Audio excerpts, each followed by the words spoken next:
नमस्कार, जय हिंद, जय भारत। आज हमारे क्लास 10 के जितने भी विद्यार्थी हैं, जितने भी मेरे छोटे भाई बहन हैं, आज आप लोग के सामने चैप्टर नंबर 3 मैथ का जो कंसेप्ट लेके आ रहे हैं। ये प्रत्येक साल जो फाइनल एग्जाम में जो है वो 10 नंबर का क्वेश्चन इस चैप्टर से बनने वाला है। ऑब्जेक्टिव, सब्जेक्टिव, सब चीज अगर ये वीडियो आप लोग अंत तक देखेंगे तो 110% के दावा के साथ कर सकते हैं कि आप लोग पूरी 100 मार्क्स इस चैप्टर से 100% दे सकते हैं।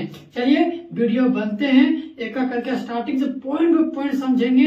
वीडियो स्किप मत कीजिएगा क्योंकि 1 मिनट के लिए वीडियो आप लोग के लिए बहुत ही महंगा पड़ जाएगा स्किप करना, ठीक है। इसलिए पॉइंट बाय पॉइंट समझिए और अच्छे मार्क्स उठाइए, क्योंकि अगर मैथ में आप लोग का सपना है कि 100 में 100 उठाने के लिए तो चलिए अभी से 5-6 महीना टाइम है आप लोग, तो अभी लग जाइए एकदम हौसला के साथ, जुनून के साथ मेरे चैनल में लग जाइए। अब वीडियो लाइक कीजिए, सब्सक्राइब कीजिए, जय हिंद जय भारत लिखना ना भूले। अब वीडियो ज्यादा से ज्यादा शेयर कीजिए और हम लोग एक पॉइंट करके आप लोग क्या करेंगे बतलाएंगे कि आज चैप्टर नंबर इससे पहले हम 2 वीडियो डाल चुके हैं, अपलोड कर चुके हैं SPM क्लासेस में। आज हम तीसरा वीडियो जो बहुत समय के बाद, आज 2 महीना बाद मेरा हल्का सा कुछ प्रॉब्लम की वजह से नहीं बना पाए, आज हम इस वीडियो को बनाने जा रहे हैं। चलिए स्टार्ट करते हैं एक पॉइंट।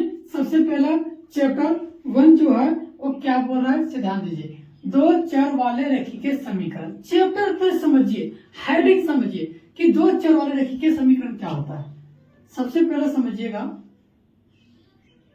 2 चर। पहले हम लोग क्या पढ़ते थे, 1 चर वाले क्लास 8 में 9 में, लेकिन क्लास 10 में क्या पढ़ने को मिल रहा है, 2 चर वाले। 2 चर वाले के मतलब क्या होता है, एक चर पढ़ लेंगे, एक अचर पढ़ लेंगे। इससे पहले वीडियो में बता चुके हैं कि चर किसे कहते हैं और अचर किसे कहते हैं, ठीक है। लेकिन अब हम लोग जानेंगे कि 2 चर के मतलब हो गया, एक x हो गया और एक y हो गया, ठीक है। एक x हो गया और एक y, ये क्या हो गया, 2 चर वाले रेखीय समीकरण हुआ। आने की 2 चर वाले की समीकरण मतलब x और y। रेखिक का समझिए, रेखिक क्या है, रेखिक समीकरण कहते किसको, जिसका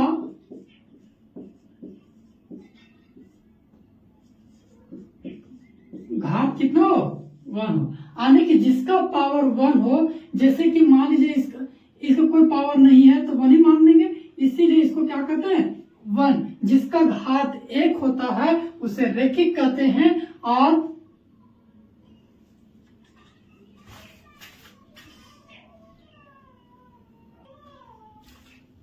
ठीक है, जिसका घात कितना हो, 1 हो, उसे रेखिक समीकरण कहते हैं। आने की जिसका जो चर हो, यानी x और y 2 चर हो गए, और रेखिक मतलब होता है जिसका घात 1 हो, जिसका घात कितना हो, 1 हो, उसे रेखिक कहते हैं। और समीकरण आने की आप लोग यहाँ क्या कर सकते हैं, समीकरण जो है वो आप लोग जो है ना वो बहुत ही इंपॉर्टेंट है, इसको हम लोग युग्म यहाँ लिख देते हैं, ठीक है।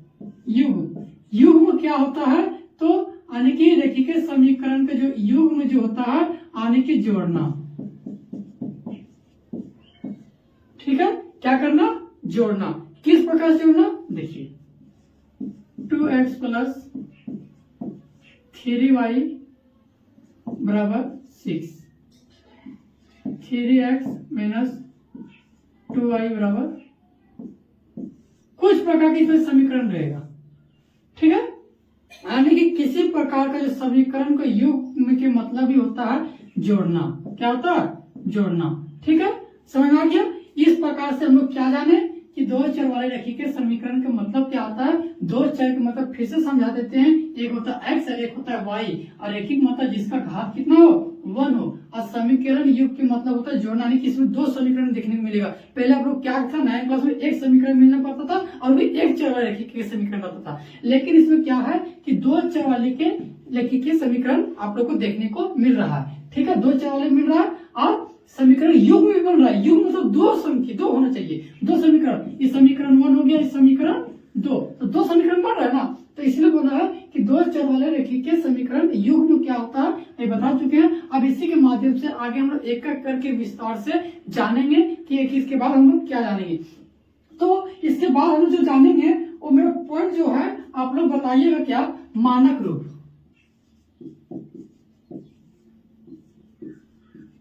बिना मानव रूप पे आप लोग एक क्वेश्चन को नहीं बना सकते हैं। ठीक है, तो मानव रूप को पहले समझिए। तो a1x plus b1y plus c1 बराबर 0। ठीक, इसी प्रकार a2x plus b2y plus c1 बराबर c2 बराबर 0। ये मेरा क्या बन गया बाबू? ये मेरा मानव रूप है। इसी के माध्यम से हम लोग क्या करेंगे, इस चैप्टर को आगे विस्तार से पढ़ेंगे। यानी कि मेरा पहला क्या हो गया, जैसे कि इसमें ये हो गया a1 बराबर 2, b1 बराबर 3 और c बराबर प्लस में जाएगा तो माइनस में आ जाएगा तो -6। ठीक है, इसी तरह a2 मेरा हो जाएगा 3 और b2 हो जाएगा 2 और c2 हो जाएगा मेरा ये पार्टी प्लस में जाएगा तो माइनस में -16। इस प्रकार से समीकरण मानक रूप है। इसी हम लोग क्या करते हैं, तो ध्यान रखिएगा, इसी हम लोग क्या करते हैं, तो रैखिक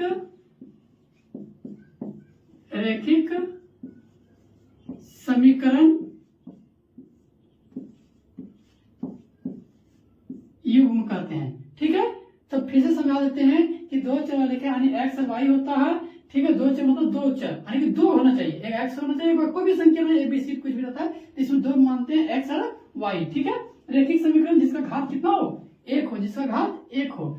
युग्म मतलब जोड़ना, यानी कि दो संख्या को क्या करना, आपस में जोड़ना। ठीक, इसका एग्जाम्पल बता दिए, a1 कौन सा होता है, इस प्रकार से संख्या होता है।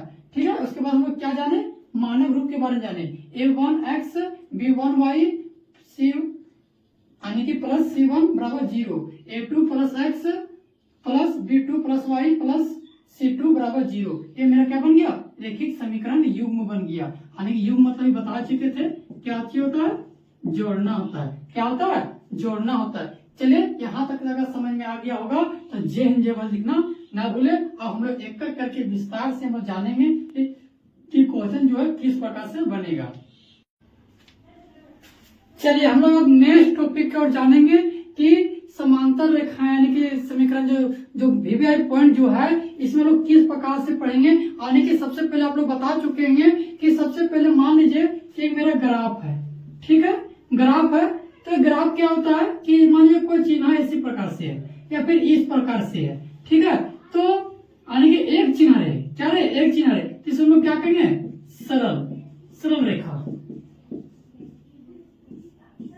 लेकिन जब एक दूसरे को काटता हो, एक दूसरे से बराबर करता हो, यानी कि एक प्रकार से इससे हो या फिर एक दूसरे से इस प्रकार से हो या फिर एक ही लेने पर इस प्रकार से हो, तो हम लोग इस सबको रेखाओं को हम लोग क्या करते हैं वो हम लोग जानेंगे। तो क्या करते हैं, तो सबसे पहले हम लोग जानेंगे प्रतिच्छेद रेखाएं, संपाती रेखाएं और समांतर रेखाएं। क्या कहेंगे, प्रतिच्छेद रेखाएं, संपाती रेखाएं और समांतर रेखाएं। ये तीन भागों हम लोग क्या किए, बांटे हैं। ठीक है, क्या किए हम लोग, तीन भागों में इसको हम लोग बांटे हैं। तो चलिए एक एक करके हम लोग विस्तार पूर्वक से क्या करेंगे, जानेंगे कि आखिरकार संपाती रेखाएं यानी सबसे पहले जानेंगे प्रतिच्छेद रेखा। प्रतिच्छेद मतलब मान लीजिए इस प्रकार से कोई प्रतिच्छेद कर रहा है, ए बी सी डी एक दूसरे से क्या कर रहा है, प्रतिच्छेद कर रहा है। यानी कि वह रेखाएं, वह समीकरण जो एक दूसरे को क्या करता हो, काटता हो, यानी कि प्रतिच्छेद करता हो, यानी कि एक जगह मिलता हो। जैसे कि इस प्रकार से, तो प्रतिच्छेद कहाँ कर रहा है, हमको यहाँ कर रहा है ना, इसी प्रकार से एक दूसरे से क्या कर रहा है, प्रतिच्छेद कर रहा है। इसको हम लोग प्रतिच्छेद कर रहा है। ठीक है, और संपाती रेखाएं क्या होता है कि मान लीजिए एक दूसरे से ए हो गया, ये बी हो गया, ठीक, फिर जा रहा है, फिर आ रहा, यानी कि ये मान सी हो गया, ये डी है, यानी कि एक कहीं पर जा रहा आ रहा है, जैसे सड़क हो गया, एक लोग गाड़ी जा रहा है, आ रहा है, जा रहा है, आ रहा है, अनेक प्रकार की गाड़ियां जा रहे हैं, आ रहे हैं। ठीक है, इसी प्रकार को हम क्या कहेंगे, संपाती रेखाएं कहेंगे। ठीक है, समांतर रेखा जो एक दूसरे से क्या हो, बराबर हो, ए बी सी डी, यानी कि काटता नहीं हो, एक दूसरे से कथित है, बराबर होता है। ठीक है, समझ में आ गए तीनों चीज। अब हम लोग इसके बाद विस्तार से जानेंगे कि आखिरकार इसके बाद हम लोग क्वेश्चन लेते हैं। ठीक,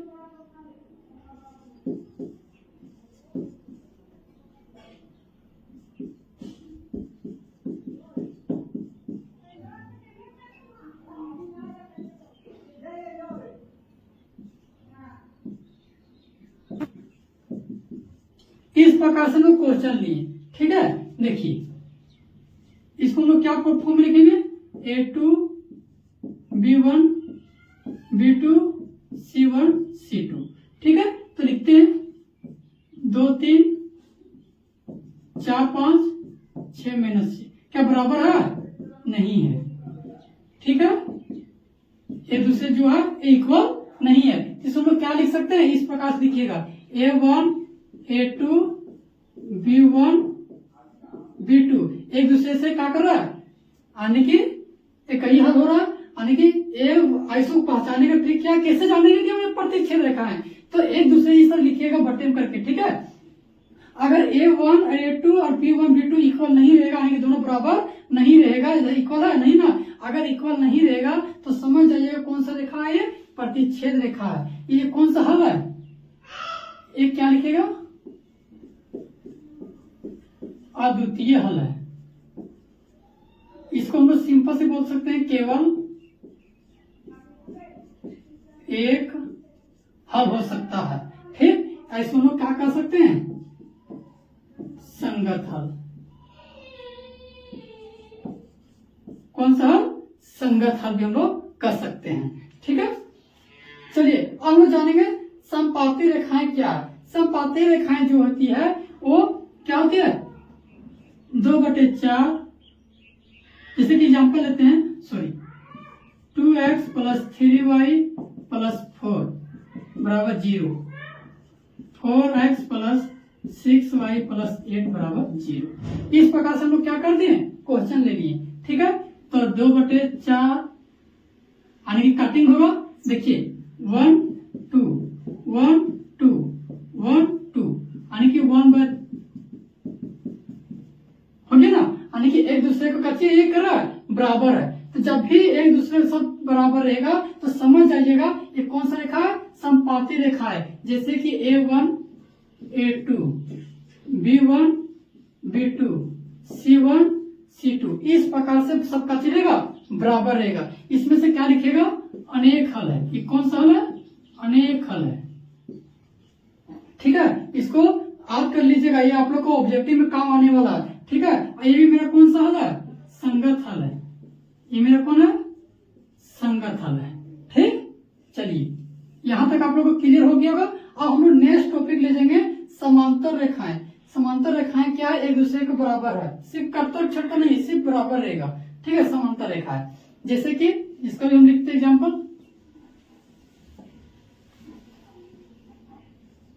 2x 4x + 3y + 6y + 8 + 15, ठीक। यानी कि ये भी बराबर है, काटेंगे 1 2 बराबर 1 2 इक्वल, ये दोनों बराबर नहीं है, ठीक। यानी कि इसको क्या लिख सकते हैं, A1 A2 बराबर B1 B2 C1 C2, ठीक है। आने की क्या बोल रहा है, इसमें कोई हल नहीं होगा, इसको क्या कीजिएगा, कोई हल नहीं। जब कोई हल नहीं है तो हम लोग क्या कर सकते हैं, संगत हल, ठीक। चलिए अब आप लोग हम एक करके फिर से विस्तार से पूर्वक से आप लोग को एक करके हम लोग समझाते हैं कि आखिरकार क्या होगा। तो क्या बोला, सबसे पहले प्रतिच्छेद रेखा है। प्रतिच्छेद रेखा बता चुके हैं कि एक दूसरे से क्या करता हो, काटता हो, काट दिया। इसके बाद हम क्वेश्चन लेके बताएं कि यानी कि ये भी आई हल्का से यहाँ टोपी याद रखिएगा कि A1/A2 और B1 B2 C1 C2 जो एक क्या कौन सा पद है, तो ये चार यानी कि अचर पद है। कौन सा पद है, अचर पद है, ये आ रखिएगा, ठीक है। ये हल्का से भूल गए इसे पहले बताने के लिए, ठीक है। चलिए एक क्वेश्चन लिए, तो जब भी पहचानने के लिए A1 और A2 और B1 B2 जब इक्वल नहीं रहेगा तो समझ जाइएगा कौन सा है, प्रतिच्छेद रेखाएं है, कौन सा हल है, अद्वितीय हल है, असंगत हल है। इसको हम लोग ग्राफ बना सकते हैं, ठीक है। एक ग्राफी विधि द्वारा इसको हल कर सकते हैं, ठीक है। क्लियर हो गया। चलिए अब फिर से समझ समपाती रेखाएं क्या है, A1 A2 यानी कि सब बराबर रहे, सब इक्वल रहे, यानी कि तीन जो समीकरण जो लिखा रहेगा A B C ABC जो तीनों है वो अगर इक्वल रहेगा तो समझ जाइएगा ये समपाती रेखाएं है और इसमें से अनेक हल होगा, बहुत सारा हल होगा, अनेक मतलब हम गिन भी नहीं सकते उतना हल हो सकते हैं। इसको भी हम लोग कौन सा हल कहेंगे? संगत हल कहेंगे। कौन सा हल कहेंगे? संगत हल कहेंगे। ठीक है, इसको भी हम लोग ग्राफ बना सकते हैं। ठीक है, अब तीसरा क्या पढ़ेंगे? समांतर रेखा, समांतर रेखाएं। ठीक है, A1 A2 B1 B2 C1 C2 यानी कि A1 और A2 B1 B2 ये दोनों इक्वल रहेगा, बाकी C1 C2 इक्वल नहीं रहेगा। तो समझ जाइएगा कि मेरा कौन सा रेखाएं है? समांतर रेखाएं। इसको हम लोग आज संगत हल भी कहते हैं। ऐसा कोई हल नहीं होगा, यानी कि इसका ग्राफ जो है वो नहीं बनेगा। ठीक है, क्लियर हो गया? आप लोगों के सामने भी एक दो क्वेश्चन लेंगे और उसको बताएंगे किस प्रकार से ऑब्जेक्टिव क्वेश्चन आप लोग भिड़ेगा।